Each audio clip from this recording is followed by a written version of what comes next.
చాలా అంశాలను ప్రస్తావించారు. ముఖ్యంగా తీన్మార్మల్లన కులగణనకు సంబంధించి 1931 బ్రిటిషర్స్ ఉన్నప్పుడు కులగణన జరిగితే దాదాపుగా 100 సంవత్సరాల తర్వాత మళ్ళీ ఈ ప్రభుత్వమే ఈ దేశంలో మొదటిసారి ప్రయత్నం చేసింది.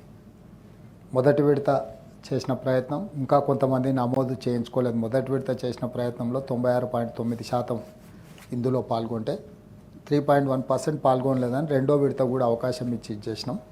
17 తారీఖు రోజు కులగణనకు సంబంధించిన పూర్తి స్థాయి చర్చ సభలో జరుగుతుంది. ఆల్రెడీ మనం 42% బలహీన వర్గాలకు రిజర్వేషన్లు ఇవ్వాలి అని, ఈ 42% రిజర్వేషన్లు అమలు జరగాలంటే మన దగ్గర లెక్క ఉండాలి. మనం చేసుకున్న లెక్కను మనమే తప్పు పడితే రేపు ఏ చట్టం ముందు ఏ న్యాయస్థానం ఉంది ఈ 42% రిజర్వేషన్ అనేది నిలబడదు. దయచేసి సహచర మిత్రులకు నేను చెప్పేది, ఈరోజు మనం చేసే ప్రయత్నం చాలా భగీరథ ప్రయత్నం. 42% పెంచడానికి అన్ని వర్గాలను కూడగట్టుకొని ముందుకెళ్ళాలనుకుంటున్నాను. ఆనాడు మండల్ కమిషన్ కూడా కాంగ్రెస్ పార్టీ చేసి మండల్ కమిషన్ 52% బలహీన వర్గాలు ఉన్నారని చెప్పి 27% రిజర్వేషన్ రికమెండ్ చేసింది. దాన్ని సుప్రీంకోర్టు అప్పీల్ కూడా చేసింది. దాంతో ఈరోజు 27% రిజర్వేషన్. ఈ 27% రిజర్వేషన్ని ఈరోజు మళ్ళీ పెంచి 42%కి పెంచాలనుకుంటున్నాం. కాబట్టి ఈరోజు మొదట వచ్చే 42% తీసుకొని దాన్ని ఏ విధంగా ఇంకా ముందుకు వెళ్ళాలనో ప్రణాళికబద్ధంగా మనం ముందుకు వెళ్ళినప్పుడే బలహీన వర్గాలకు రాహుల్ గాంధీ గారు చేయాలనుకుంటున్న న్యాయం జరుగుద్ది. అందుకే దీనికి అందరినీ సహకరించాల్సిందిగా నేను కోరుకుంటున్నాను. ఇదే కాకుండా 30-35 సంవత్సరాల నుంచి ఎస్సీ ఉపకులాల వర్గీకరణ మీద కూడా ఎన్నో పోరాటాలు జరిగినాయి. ఇక్కడ ఉన్న సభ్యులందరూ కూడా దాని ప్రత్యక్ష సాక్షి. ఈరోజు సుప్రీంకోర్టు తీర్పు నేపథ్యంలో మనం క్యాబినెట్ సబ్ కమిటీ వేయడమే కాకుండా 1 man commission Shamim Akhtar commission వేసి వారు ఇచ్చిన నివేదికను తూచా తప్పకుండా ఈరోజు 15% ఎస్సీ రిజర్వేషన్లు కూడా 9%, 5%, 1%గా పంచి వర్గీకరణ ఉపకులాలకు కూడా పంచిపెట్టడం జరిగింది. ఈరోజు ఇది కూడా ఒక సామాజిక చైతన్యంతో కూడుకున్న ప్రతిపాదన. భవిష్యత్తులో జనాభా పెరిగినట్టుగా రిజర్వేషన్లు పెరిగితే మళ్ళీ ఆ దామాషా ప్రకారం వాళ్ళ రిజర్వేషన్లు కూడా పెరగడానికి అవకాశం ఉంటుంది. సభ్యులు ఈ సామాజిక సమీకరణల నేపథ్యంలో సామాజిక న్యాయం చేయడానికి ప్రభుత్వం ఏదైతే ప్రయత్నం చేస్తుందో నాకు ఇది ఒక గొప్ప అవకాశం అధ్యక్ష. ఎంతోమంది ముఖ్యమంత్రులు వచ్చిండ్రు పోయినారు, కానీ ఎవరికి ఈ రెండు వర్గాలను ఒకేసారి ఒకే సంవత్సరంలో వాళ్ళకి న్యాయం చేయడానికి అవసరమైన ప్రణాళికలను రచించడానికి నాకు గొప్ప అవకాశం వచ్చింది. దీన్ని మనం ముందుకు అందరం కలిసికట్టుగా తీసుకెళ్దామని కోరుకుంటున్నా. అదేవిధంగా కార్పొరేషన్లలో కేటాయించిన నిధులు, పెట్టిన ఖర్చు, వీటన్నిటిని కూడా తీన్మార్మల్లన గారు ప్రస్తావించడం జరిగింది. నేను కూడా వారితో ఏకీభవిస్తున్నా. ముఖ్యంగా మోస్ట్ బ్యాక్వర్డ్ కార్పొరేషన్స్కి పేపర్ మీదనే కేటాయింపులు జరిగినాయి, నిధులు ఇది కాలేదు. అయితే గత 10 ఏళ్ళు అసలు అన్ని రకాలుగా అన్ని రకాలుగా ఉల్లంఘనలు లేకపోతే రకరకాల పరిస్థితుల వల్ల బడ్జెట్ తలకిందులై ఉన్నది. మొన్న వచ్చిన బడ్జెట్లో కూడా మా ఆర్థిక మంత్రి గారు మేము కూర్చొని మాట్లాడి అంతకంటే ముందు 2,95,000 కోట్ల రూపాయల బడ్జెట్ పెడితే దాన్ని కొంత తగ్గించే 2,91,000 కోట్ల రూపాయల బడ్జెట్ పెట్టినాం. ప్రతి సంవత్సరం బడ్జెట్లు పెంచుకుంటూ పోయిన చరిత్ర. కానీ మొదటిసారి మేము ప్రవేశపెట్టిన పూర్తి స్థాయి బడ్జెట్లో కొంత తగ్గించే పెట్టినాం. కానీ రాష్ట్రంలో, దేశంలో, ప్రపంచంలో ఉన్న ఆర్థిక మందగమనం మన రాష్ట్రం మీద కూడా పడ్డది. కాబట్టి ఈరోజు 2,91,000 పైచిలకు కోట్ల బడ్జెట్ మనం ప్రవేశపెడితే నాకు తెలిసి ఇంకా లెక్కలు పూర్తిగా రాలేదు, కానీ 2,25,000 కోట్ల లోపలనే మన బడ్జెట్ ఆగిపోతుంది. అంటే దాదాపుగా 70,000 కోట్ల రూపాయలు మన అంచనా వేసిన నిధులు మనకు చేరలేదు. ఈ 70,000 కోట్ల రూపాయలు కేటాయించిన ప్రతి దాంట్లో కొంత కోతలు విధించాలి. ఇంతకుముందు ఏవిఎన్ రెడ్డి గారు చెప్పాను, 6,500 కోట్లు నేను తినకపోయిన జీతభత్యాలు, పెన్షన్లు ప్రభుత్వ ఉద్యోగస్తులకు ఇవ్వాల్సిందే. 13 లక్షల పైచిలకు ఉద్యోగస్తులు ఉన్నారు, రెగ్యులర్, కాంట్రాక్ట్, అవుట్సోర్సింగ్. ఈ ప్రభుత్వం నుంచి ప్రతి నెల జీతాలు ఇవ్వాల్సిన వాళ్ళు 13 లక్షల పైచిలకు ఉన్నారు అధ్యక్ష. అదేవిధంగా ఇప్పుడు నేను అప్పుల లెక్కలని చెప్పిన దానికి యావరేజ్గా 6,500 కోట్ల రూపాయలు ఎవ్రీ మంత్ నేను అన్నం తినకపోయినా ఉపవాసం పడుకున్నా వాళ్ళకి కట్టాల్సింది. నా రాష్ట్ర ఆదాయం 18,000 నుంచి 18,500 కోట్లు ప్రతి నెల అధ్యక్ష. ఇక మిగిలింది నాకు 5,000 నుంచి 500 కోట్లే. వారు రోజుకు 18 గంటలు ఈ మనం సర్కస్లో ఒక బాల్ ఎప్పుడు పడకుండా 3 బాళ్ళు పెట్టి ఎగరేస్తూనే నడుపుతూ ఉంటారు కదా అధ్యక్ష, ఒక్కొక్కసారి ఒక్కొక్క బాల్ను చేతిలో పట్టుకున్నట్టు. వారు ప్రతి నెలలో ఓసారి షాది ముబారక్, ఓసారి కళ్యాణ లక్ష్మి, ఓసారి రైతు భరోసా, ఓసారి రైతు రుణమాఫీ, లేకపోతే ఇట్లా రకరకాల పథకాలు ఓ నెల ఓ బ్యాంక్ అతనికి నెల కొంచెం లేటు కడతాను ఇట్లా సమన్వయం చేసుకోవడానికే సగం జీవితం అయిపోతుంది అధ్యక్ష. సో ఈ వాస్తవ ఆర్థిక పరిస్థితులను నేను ఆర్థిక మంత్రి గారిని రిక్వెస్ట్ చేస్తున్నా, ఎక్స్రే తీసినట్టుగా మీరు ప్రజలకు అందరికీ వివరిద్దాం. మనం ఏవిఎన్ రెడ్డి గారికి సూచన చేసిండు, వారంటే కొంచెం మొండి ధైర్యంతో ఉన్నారు కానీ మాకంత మొండి ధైర్యం లేదు. ఎందుకంటే ప్రజలకు హామీలు ఇచ్చినాం, ఇట్లా కొన్ని కోతలు విధించేసి ఇది ఇంతనే ఉంది, దీనికే ఖర్చు పెడతా అని చెప్పేంత ధైర్యం నాకు కానీ మా ఆర్థిక మంత్రి గారికి కానీ లేదు. వీలైనంత మేరకు చేయాలనేది సంక్షేమాన్ని అమలు చేసుకుంటూ అభివృద్ధి కార్యక్రమాలను కేంద్ర ప్రభుత్వ సహకారంతో ముందుకు వెళ్తూ తెచ్చిన అప్పులను కూడా సవరించుకొని మిత్తిలను తగ్గించుకొని దీన్ని ఏ రకంగా సమన్వయం చేసుకుంటూ వెళ్ళాలనో ముందుకెళ్ళే ప్రయత్నం చేస్తున్నాము. ఆదాయాన్ని కూడా పెంచుకోవాలనుకుంటున్నాం, కానీ ఆదాయం పెంచుకోవాలంటే ఏవి విద్యుత్ ఛార్జీలు కానీ లేకపోతే ఏ ఛార్జీలు కూడా పెంచే పరిస్థితి లేదు. మరి ఎక్కడైతే లీకేజీలు ఉన్నాయో జిఎస్టీలో కావచ్చు, ఎక్సైజ్ కావచ్చు, శాండ్ కావచ్చు, లేకపోతే ఇతర ఆదాయాలు ఏవైతున్నాయో ఇంతకుముందు కొల్లగొట్టిన వాటిని నియంత్రించి దాన్ని మెయిన్ స్ట్రీమ్లోకి ఇన్కమ్గా మార్చుకొని ఆ ఆదాయాన్ని పెంచడం ద్వారా ఇవన్నిటిని అమలు చేయాలనుకుంటున్నాం. ఎస్, డెఫినెట్గా పద్దులలో మల్లన్న గారు ఏదైతే అంశాలు లేవనెత్తారో ఈచ్ కార్పొరేషన్ ఈచ్ సామాజిక వర్గం పట్ల వారు పూర్తి స్థాయిలో ఎక్సర్సైజ్ చేసిండ్రు. వారికి కూడా నా సూచన, ఆర్థిక మంత్రి గారితో ఒకసారి కూర్చొని ఆ వివరాలు అందించండి. రేపు ఇట్లాంటి తప్పిదాలు జరగకుండా ప్రజలకు ఏం చేయగలమో వివరిద్దాం. ఒకవేళ ఏదైనా పరిస్థితి ఉంటే ప్రజలను 1 సంవత్సరం 2 సంవత్సరాలు వాయిదా కోరదాం. మనం విధిలేని ఖర్చు ఎందుందో విద్యాశాఖ కూడా 21,000 కోట్లు కేటాయించడం పోయినసారి 8% రఫ్లీ 15% వరకు నిధులను పెంచి ఇది ఖర్చు కాదు పెట్టుబడి, భవిష్యత్ తరాల భవిష్యత్తు కోసం పెడుతున్న పెట్టుబడి అని చెప్పి వాటిని కూడా పెంచాలనుకుంటాం. ప్రాధాన్యతలు మనం చర్చించి నిర్ణయించుకుందాం.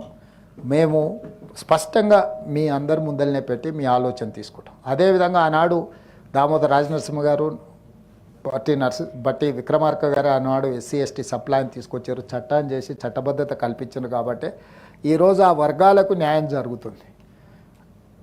బీసీ సప్లాయిని కూడా చేయాలన్నదే నా ఆలోచన. దానికి కూడా మనం సమీకరించుకుందాం, చర్చించుకుందాం. వాళ్ళకు న్యాయం జరగాలి. ఇన్ని రోజులు జరిగిన అన్యాయాన్ని, నష్టాన్ని పూడ్చడానికి ఏ రకంగా మనం చట్టబద్ధత కల్పించి మన చిత్తశుద్ధితో నిరూపించుకోవాలో మన ప్రభుత్వం తప్పకుండా ముందుకు వెళ్తుంది. ఈ విషయాలన్నిటిని కూడా దృష్టిలో పెట్టుకుంటాం. కేసులకు సంబంధించి మహేష్ గౌడ్ గారు ప్రస్తావించారు. ఈ కేసులు మనం ఆషామాషి ఇక్కడ చర్చించేదన్న నిర్ణయం తీసుకున్న కోర్టులు గతంలో కొట్టేసినాయి. గతంలో చంద్రబాబు నాయుడు గారు ఉన్నప్పుడు తీసేసిన కేసులను రాజకీయ నేపథ్యంలో పెట్టిన కేసులు కాబట్టి కోర్టులకు వెళ్తే కొట్టేసారు. తర్వాత రాజశేఖర రెడ్డి గారు ముఖ్యమంత్రి ఉన్నప్పుడు కూడా కొన్ని కేసులు తీసేస్తే కోర్టులకు వెళ్తే కొట్టేసిండ్రు. ఈరోజు ముఖ్యమంత్రి ఉండి నేను కూడా నిన్నమన్న కోర్టులో పోయి నా మీద రాజకీయ కక్షతో పెట్టిన కేసులైనా ముఖ్యమంత్రి హోదాలో కూడా నిన్నమన్న కోర్టుకు పోయి నించొని న్యాయస్థానాలను గౌరవించి ఆ కోర్టు కేసులను అన్నిటిని కూడా మనం చూస్తున్నాం. డెఫినెట్గా తీయగలిగిన కేసులు ఏమేమి ఉన్నాయో వాటిని పరిశీలిద్దాము. ఎందుకంటే మనం ఇక్కడ కూర్చొని తీసేసిన కోర్టులు ఆమోదిస్తలేవు. నేను అందుకోసమే వాటిని జాగ్రత్తగా గమనిస్తున్నా. వాటిని కొంత మనం పక్కాగా ప్రణాళిక చేసుకొని ముందుకెళ్తే తప్ప ఈ కేసులను తీయడానికి అవకాశం లేదు. కాబట్టి వాటిని ఎట్లా తీయాలి, ఏం చేయాలనేది ఓ రోజు సభలో చర్చించి అందరి సూచన మేరకు నిర్ణయం తీసుకుందాం. ఓవేళ ఏదైనా విషయం వస్తే న్యాయస్థానాలలో ఏ విధంగా ఎదుర్కోవాలో ప్రభుత్వం మనం అందరం కలిసి ఎదుర్కొందాం. రాజకీయ కక్షా సాధింపులో భాగంగా ఏవైతే పెట్టినరో వాటిని తీసేద్దాం. అదేవిధంగా ఉద్యోగాల డిఏలు కానీ రిటైర్మెంట్ బెనిఫిట్స్ గురించి ప్రస్తావించారు. అధ్యక్ష, 8,000 కోట్ల రూపాయలు బకాయిలు ఉన్న ప్రభుత్వ ఉద్యోగుల యొక్క బెనిఫిట్స్, డిఏలు, డిఏలు కాదు అసలు బెనిఫిట్స్ రిటైర్ అయిపోయిన వాళ్ళకు వారు మాకు ఇచ్చిపోయిన నజరానా. ఇప్పుడు మేము నెలకు 200 నుంచి 300 కోట్లు వాళ్ళకి ఇవ్వగలుగుతున్నాం. 1000 కోట్లు నెలకి ఇచ్చుకుంటూ పోతే కూడా 1 సంవత్సరం పడుతుంది వాళ్ళ బకాయిలు తీర్చడానికి. వారి బకాయిలు ఎగ్గొట్టేదానికే 58 ఏళ్ళు ఉన్న రిటైర్మెంట్ వయసును 61 ఏళ్ళకి పెంచండి, ఇవన్నీ ఇవ్వాల్సి వస్తుందని. ఇప్పుడు ఆ 61 ఏళ్ళు పూర్తి అయిపోయినాయి, అందరు రిటైర్ అయిపోతారు. ఒక చిన్న అటెండరు ప్రభుత్వ ఉద్యోగి రిటైర్ అయితే మినిమం 50 లక్షలు ఇవ్వాల్సి వస్తుంది అధ్యక్ష. ఓ స్థాయి ఉన్న ఉద్యోగి రిటైర్ అయితే 1,12,00,000 మా ఆర్థిక శాఖతో ఏదో సమీక్షిస్తూ ఒక ప్రభుత్వ ఉద్యోగి రిటైర్ అయితే ఎంత పడుతుంది ఆ భారం అంటే, అటెండర్ స్థాయి ఉద్యోగి అయితే 50 లక్షలు పడుతుంది, కొంచెం స్థాయి ఉన్న ఉద్యోగి అయితే 1,00,00,000 నుంచి 1,15,00,000 పడుతుంది సార్ అంటారు. వేలాది మంది ఉద్యోగులు ఈ 3 ఏళ్ళు పెంచడం వల్ల 3 ఏళ్ళు పూర్తి అయిపోయి ఇప్పుడు రిటైర్మెంట్ బాటన పడుతున్నారు. 8,000 కోట్లు రిటైర్డ్ ఎంప్లాయీస్ యొక్క బెనిఫిట్సే మా దగ్గర పెండింగ్ ఉన్నాయి. దానికి కూడా కొత్త బడ్జెట్లో ఆర్థిక మంత్రి గారు నేను చర్చించుకున్నాం. ఒక పరిష్కారం చూపిస్తే ఎవరు ఎక్కడికి వెళ్ళాల్సిన పని లేకుండా వాళ్ళకి ఎప్పుడు ఇస్తే ఒక స్పష్టత ఇస్తాం, ఒక కార్యాచరణ చేసుకొని రిటైర్డ్ ఉద్యోగులకు కూడా ఒక నమ్మకం కలిగించి వాళ్ళు కూడా వాళ్ళ జీవితాన్ని ఒక ప్రణాళికబద్ధంగా నిర్వహించి ఈ ఫలానా నెల నా డబ్బులు వస్తాయంటే అతను ఎక్కడైనా సర్దుకోవడమో చెప్పుకోవడమో ఇచ్చుకునే వాళ్ళకు కూడా తారీఖు చెప్పుకోవడానికి ఉంటుంది. క్లియర్గా వాళ్ళ సీనియారిటీ ప్రకారం ఏ రకంగా చేస్తామో సంవత్సరం తిరిగే లోపల 100% వాళ్ళ బకాయిలన్నీ చెల్లిస్తాను మాత్రం నేను చెప్పదలుచుకున్నాను అధ్యక్ష. ఓవర్ నైట్ 1 నెల 2 నెలల్లో చేస్తామని నేను చెప్పినా అది అబద్ధం. చెప్పడం వల్ల వాళ్ళు ఇంకా మరింత ఆందోళనకు గురై 2 నెలల తర్వాత రాకపోతే ఆందోళనకు గురై సెక్రటేరియట్ల చుట్టూ పర్యకారుల చుట్టూ తిరిగి అనవసరంగా వాళ్ళు ప్రయాసపడమే తప్ప 25 ఏప్రిల్ 1 నుంచి 26 మార్చి 31 లోపల సంవత్సరం తిరిగే లోపల ఫైనాన్షియల్ ఇయర్లో 100% రిటైర్డ్ ఉద్యోగుల బెనిఫిట్స్ అన్నిటిని కూడా ఇస్తాం. అదేవిధంగా మిత్రుడు డిఏల గురించి మాట్లాడిండు. ప్రతి నెల 1వ తారీఖు నాడు జీతాలు ఇవ్వడానికే తలప్రాణం తోకొస్తుంది. మా ప్రభుత్వ ఉద్యోగులకు నేను ఇక్కడ నుంచి విజ్ఞప్తి చేస్తున్నా, నెల 1వ తారీఖు నాడు జీతాలు తీసుకొని మనం ప్రభుత్వానికి కొంత సేవలు అందిద్దాము. కొంత సమయం పడుతుంది. ఈరోజు ఏమాత్రం ఏం చేసుకున్నా ఈ వ్యవస్థ కూడా దెబ్బతింటుంది. మన 1వ తారీఖు నాడు జీతాలు ఇవ్వడానికి రిజర్వ్ బ్యాంకు దగ్గర అప్పుడప్పుడు చేబదులు అంటారు కదా అధ్యక్ష, ఊర్లలో అంటాం కదా, బ్యాంకు లోను షూరిటీస్ కాకుండా చేబదులు మళ్ళీ ఇస్తాం. 4,000 కోట్ల రూపాయలు చేబదులు చేసి ఫస్ట్ నాడు జీతాలు ఇచ్చిన అధ్యక్ష. రిజర్వ్ బ్యాంకును ఇంకో 4-5 రోజులలో నీకు సర్దుతా నాకు వచ్చేదాన్ని బట్టి చేబదులు ఇవ్వని రిజర్వ్ బ్యాంకులో 4,000 కోట్ల రూపాయలు తెచ్చుకొని ప్రభుత్వ ఉద్యోగులకు 1వ తారీఖు నాడు జీతాలు ఇచ్చిన అధ్యక్ష. అందుకే దయచేసి మా ప్రభుత్వ ఉద్యోగులకి ఈ ప్రభుత్వం మీది, అన్ని లెక్కలు మీ ముందరనే పెడతా. ఏది ఎట్లా పంచుదామో చెప్పండి, ఏది ఆపుదాం ఏది పంచుదాం. మీ లెజిటిమేట్ రైటు డిఏలు కావచ్చు, కరువు భత్యం కావచ్చు, ఇవన్నీ మీ లెజిటిమేట్ రైటే. కానీ నిజమైన జీతభత్యాలు 1వ తారీఖు నాడు ఇవ్వడానికే నిస్సహాయ పరిస్థితి ఉంది. నిస్సహాయ పరిస్థితి ఉన్నప్పుడు అప్పుడప్పుడు మనకు జ్వరం వచ్చినప్పుడు పథ్యం పాటిస్తాం అధ్యక్ష. మీకు ఐడియా ఉంది కదా అధ్యక్ష. కొంచెం ఆరోగ్యం ఇట్లట్లయితే ఒక వారం రోజులు నాన్ వెజ్ తినడం మానేస్తాం, తెలుసు కదా అధ్యక్ష. మనం అట్లనే మనకి ఏదైనా పరిస్థితి, రాష్ట్ర ఆర్థిక పరిస్థితి కొంత బలహీనంగా ఉన్నది. మా ప్రభుత్వ ఉద్యోగస్తులందరినీ నేను విజ్ఞప్తి చేస్తున్నా, అదనంగా ఏం కోరికలు కోరకండి. అప్పుడప్పుడు మా వాళ్ళే కాబట్టి కుటుంబ సభ్యులు కాబట్టి బెదిరిస్తారు, ధర్నా కోతాం, దీక్ష కోతాం, లేకపోతే బంధు పాటిస్తాం, లేకపోతే పెన్ను డౌన్ అంటారు, లేకపోతే అది డౌన్ అంటారు. ఏది డౌన్ అన్నా మొత్తం ప్రభుత్వం డౌన్ అయిపోతుంది. వాస్తవంగా అమ్ముదామన్నా మా దగ్గర ఏం లేదు, మా దగ్గర మా సొంతం ఏదైనా ఉంది అమ్మి పెట్టినా సరిపోదు. మనందరం జపాన్లో ఒక పద్ధతి ఉంది, నిరసన తెలపాలనుకుంటే ఒక 2 గంటలు ఎక్కువ పని చేస్తారంట అక్కడ ఉత్పత్తి. అంటే ప్రభుత్వానికి నిరసన తెలపాలనుకున్నప్పుడు జపాన్ లాంటి దేశంలో ఉద్యోగస్తులు ఒక 2 గంటలు అదనంగా పనిచేస్తారంట. అట్లాంటిది ఏదన్నా నూతన విధానాన్ని మా ప్రభుత్వ ఉద్యోగస్తులు తీసుకొని రోజుకొక 2-3 గంటలు అదనంగా పనిచేసి మా ప్రభుత్వానికి నిరసన తెలిపి ఆదాయాన్ని పెంచితే పెరిగిన ఆదాయాన్ని తిరిగి మీకు అందరికీ పంచుతాం. ఆదాయాన్ని పెంచడం, పేదలకు పంచడమే ఈ ప్రభుత్వ విధానం. కాబట్టి మా మల్లన్న గారికి కూడా వాళ్ళందరితో సత్సంబంధాలు ఉన్నాయి. వారే మాట్లాడి ఆర్థిక మంత్రి గారికి కల్పించి ఈ డిఏలు ఈ పంచాయతీలు జర లేకుండా చూసి కొంతకాలం, ఎందుకంటే వచ్చిన వెంబడే వంచుతాం. ఒకవేళ వస్తుందా లేదా అనే దానికి ప్రతిరోజు రిజర్వ్ బ్యాంకు అది లెక్క చూసేది కూడా మనోళ్ళకి ప్రతిరోజు పొద్దున్నే మీటర్ చూపి ఉప ముఖ్యమంత్రి గారు, ఎందుకని అంటే ఒకవేళ మనం చెప్తుంది నిజమా అబద్ధమా అని అనుమానం కూడా లేకుండా అన్ని వివరాలు వాళ్ళకి చూపించండి. ఎందుకంటే వీళ్ళందరూ సహకరిస్తేనే ప్రభుత్వం ముందుకెళ్తుంది అధ్యక్ష. కేంద్ర ప్రభుత్వాన్ని కూడా మేము పదే కలుస్తున్నది అందుకే. ఉన్న అప్పులను డెట్ రీస్ట్రక్చర్ చేసుకోవాలి, రేట్ ఆఫ్ ఇంట్రెస్ట్ తగ్గించుకోవాలని, కొన్ని అదనంగా కేంద్రం నుంచి నిధులు రాబట్టుకోవాలని, కొన్ని కొత్త ప్రాజెక్టులకు కొత్త నిధులు మంజూరు చేయించుకోవాలని పట్టి విక్రమార్క గారికో నాకో శ్రీధర్ బాబు గారికో ఢిల్లీ వెళ్తే కాలుష్యానికి గొంతు నొప్పి, కాళ్ళ నొప్పులు, కీళ్ళ నొప్పులు వస్తున్నాయి అధ్యక్ష ఒక్కరోజు అక్కడ ఉంటే. వీటన్నిటిని కూడా భరించుకుంటూ ఎందుకు పదే ఢిల్లీ ప్రయాణం చేస్తున్నాం అంటే కేంద్ర ప్రభుత్వం కూడా సహకారం అందించాల్సిన అవసరం ఉంది, వాళ్ళతో సహకారం తీసుకోవాల్సిన అవసరం ఉన్నది అధ్యక్ష. మేము గత పాలకులిగిన हमें कुछ नहीं चाहिए आपके प्यार बस है यानी आप प्यारों का दीवाना नहीं है अध्यक्ष, हम पैसों का दीवाना है क्योंकि हम बहुत कुछ देने का है गरीब लोगों को, दलित आदिवासी महिला सब लोगों के लिए हम कुछ करना है. तो हमें प्यार के साथ साथ पैसे भी चाहिए, इसीलिए हम बार मोदी जी करने जा रहे हैं और बाकी के निर्मला सीतारामन जी सबको हम लोग मिल रहा है कि तेलंगाना तरक्की करना हमारा जिम्मेदारी है. इसीलिए हमारी जिम्मेदारी निभाने के लिए हम लोग कोशिश कर रहा है దానికి పూర్తి స్థాయిలో సహకారం ఉండాలి.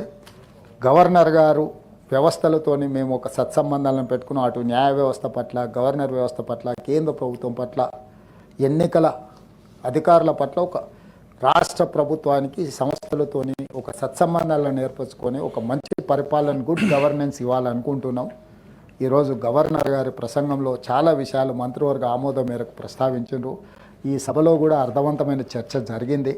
మనం ఈ సభను అక్కడికి తీసుకెళ్ళాలి, అక్కడ ప్రారంభించుకోవాలని పోయినసారి కూడా ఇక్కడ మాట ఇచ్చినాం. కొంత పనులు వెనక ముందు జరుగుతూ ఉన్నట్టు వాటిని పూర్తి చేసుకుంటే పక్కనే ఉంటుంది. వీలైనంత మేరకు ఈ సభలోకి నేను వచ్చి కూర్చుంటా. విద్యా విషయంలో కూడా చాలా ప్రతిపాదనలు వచ్చినాయి. ఇంతకుముందు తమ చేంబర్లో మాట్లాడినప్పుడు ఓ రోజు ప్రత్యేకమైన చర్చ పెట్టుకుందాం. ప్రొఫెసర్ కోదాన్ రామ్ గారు, లేకపోతే ఏవిఎన్ రెడ్డి గారు, ఇతర మా విద్యా కమిషన్ కూడా కొన్ని ఇచ్చింది. రిఫార్మ్స్ ఏం తీసుకుందాం, ప్రక్షాళన ఏం చేసుకుందాం. 29,550 స్కూల్స్ ప్రభుత్వ పాఠశాలలు ఉన్నాయి, కానీ 24 లక్షల మంది మాత్రమే స్టూడెంట్స్ ఉన్నారు. అది 18,70,000 పడిపోయింది. ప్రైవేట్లో 11,000 పైచీలకు స్కూళ్ళు ఉంటే 36 లక్షల మంది విద్యార్థులు ఉన్నారు. ప్రైవేట్లో 11,000 పైచీలకు స్కూలే 36 లక్షల విద్యార్థులకు చదువు చెప్తున్నప్పుడు అత్యంత అనుభవం కలిగిన ఉపాధ్యాయులు ఉన్న 29,550 ప్రభుత్వ పాఠశాలల్లో ఎందుకు 18 లక్షల పైచీలకే విద్యార్థులు ఉన్నారు? మన అందరం ఆత్మ పరిశీలన చేసుకోవాలి. ప్రజాప్రతినిధుల నుంచి ప్రభుత్వ ఉద్యోగస్తుల వరకు, ముఖ్యంగా టీచింగ్ స్టాఫ్, ఒక విద్యార్థి మీద ఎంత ఖర్చు పెడుతున్నా ఒక అంచనా వేయండి. ఏవిఎన్ రెడ్డి గారికి అనుభవం ఉంది, నేను వారికి సూచన చేస్తున్నా. Each and every student in residential schools and day school, ఒక్కొక్క స్టూడెంట్ మీద ప్రభుత్వం పెడుతున్న ఖర్చు ఎంతనో విశ్లేషించండి. ఈరోజు ప్రైవేట్ స్కూల్లో ఒక విద్యార్థికి 2,000, 3,000 వాళ్ళ పేరెంట్స్ ఫీజు కడుతున్నారు పర్ మంత్. అంటే నెలకు వచ్చేవరకల్లా 25,000, 30,000 కట్టొస్తున్నారు తెలిసి. పెద్ద పెద్ద కార్పొరేట్ స్కూల్స్ కొన్ని మినహాయింపు దీనికి. కానీ అలా రెసిడెన్షియల్ స్కూల్లో చదువుకుంటున్న పిల్లల మీద రాష్ట్ర ప్రభుత్వం 40,000 ఖర్చు పెడుతుంది దాదాపుగా. డే స్కూళ్ళల్లో చదువుతున్న విద్యార్థులకి 80,000 నుంచి 90,000 ఖర్చు పెడుతున్నాం పర్ ఇయర్. ఇవన్నీ మ్యాక్సిమం జీతభత్యాలు ఇతర సిబ్బందికే పోతున్నాయి. పిల్లలు ఉన్న దగ్గర టీచర్లు లేరు, టీచర్లు ఉన్న దగ్గర పిల్లలు లేరు. ఇది డిమాండ్ సప్లైలో కొంత తేడా ఉంది. ఈ విషయాలన్నిటిని కూడా చదువుకున్న వాళ్ళందరూ ఆలోచన చేయండి, ఈ ప్రభుత్వానికి సూచన చేయండి. వీటన్నిటిని సరిదిద్దాలనే చిత్తశుద్ధితోని మేము ప్రయత్నం చేస్తున్నాం. వీటన్నిటిని కూడా సరిదిద్దుదాం. మనం ఒక పాలసీ డాక్యుమెంట్ తెచ్చుకుందాం. పాలసీ లేకుండా మనం పని చేయలేం. నచ్చితే నజరానా, నచ్చకపోతే జుర్మానా విధానం ఈ ప్రభుత్వంలో ఉండదు అధ్యక్ష. అట్లాంటి విధానాలకు పులి స్టాప్ పెడదాం, పాలసీ అడాప్ట్ చేసుకుందాం, పాలసీ మీద చర్చ చేద్దాం. మనం ఆ పాలసీ ఫైనల్ చేసుకొని ఆ విధంగా ముందుకు వెళ్దాం. ఇంత సుదీర్ఘంగా గవర్నర్ గారి ప్రసంగం మీద చర్చ జరిగింది. దీన్ని మీ అందరి సభ్యుల ఆమోదంతో భవిష్యత్ కార్యాచరణ నిర్ణయించుకుందామని తెలియజేస్తూ మీ దగ్గర సెలవు తీసుకుంటున్నా అధ్యక్ష.